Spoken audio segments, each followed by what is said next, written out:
दूसरी बात जो सबके सामने आ रही है, हमारे देश के स्वतंत्रता सेनानियों ने बड़ी बड़ी कुर्बानियां देके देश को आजाद कराया। कई लोग फांसी चढ़ गए।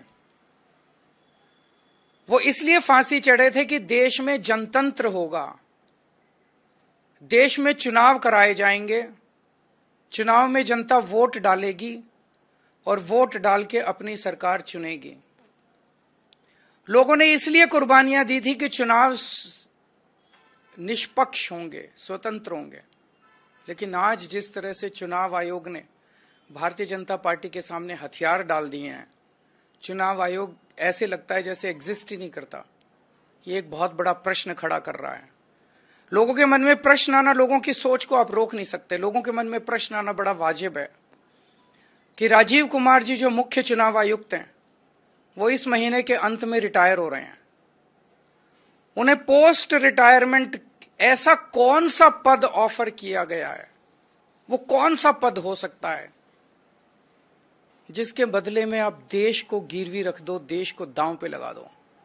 वो कौन सा पद हो सकता है जिसके बदले में आप देश के जनतंत्र को खत्म कर दो?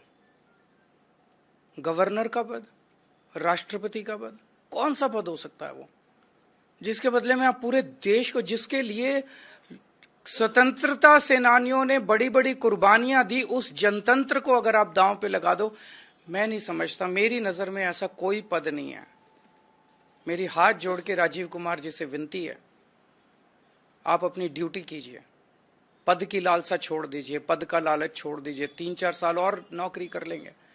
आपने तो इतने 40-45 साल नौकरी कर ली, इस देश ने आपको बहुत कुछ दिया है।